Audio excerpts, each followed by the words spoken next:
আপনাদের সকলকে আমি একটি বিনীত অনুরোধ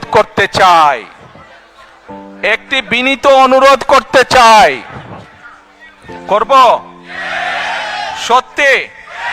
আচ্ছা, কি সেই বিনীত অনুরোধ? প্রিয় ভাই বোনেরা, আপনাদের সাথে আমি 18 বছর ছিলাম। বিভিন্ন সময়ে বিভিন্ন অনুষ্ঠানে অনেক মানুষের সাথে দেখা হয়েছে। আপনাদের সাথে বহু স্মৃতি আমার রয়ে গিয়েছে। আপনাদের সাথে বহু দুঃখ কষ্ট আমি শেয়ার করেছি।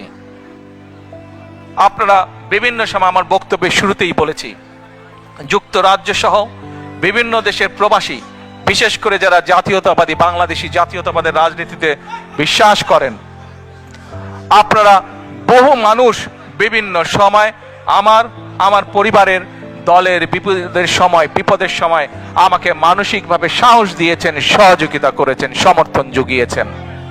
আজকে বিশেষ করে লন্ডনে যারা আছেন, বিশেষ করে তোমরা যারা ইয়াং আছো, ছবি তোলার জন্য পাগল হয়ে যাচ্ছ, প্রত্যেকের কাছে আমার একটি অনুরোধ, 25 তারিখে ইনশাআল্লাহ আপনাদের দয়া আল্লাহর রহমতে আমি দেশে ফিরে যাব।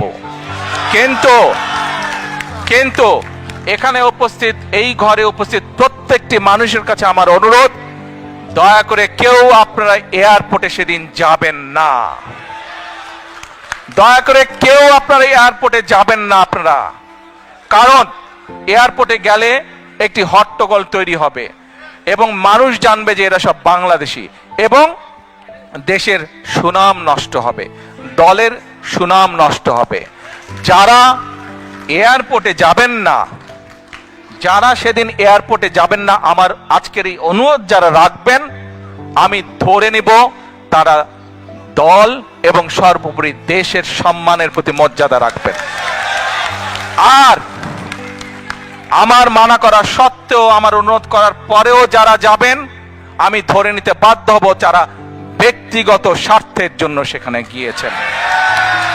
প্রিয় ভাই বোনেরা, সকলের কাছে দোয়া চেয়ে যাচ্ছি, আপনারা দয়া করে দোয়া করবেন, দেশনেত্রী খালেদা জিয়ার জন্য দোয়া করবেন। আপনাদের সামনে যে পরিকল্পনা তুলে ধরেছি, আল্লাহ যাতে আমাকে তৌফিক দেন দেশ এবং দেশের মানুষের জন্য সেই কাজগুলো যাতে সম্পূর্ণ করতে পারে। আল্লাহ হাফেজ। বাংলাদেশ জিন্দাবাদ, বাংলাদেশ জাতীয়তাবাদী দল জিন্দাবাদ। আসসালামু আলাইকুম।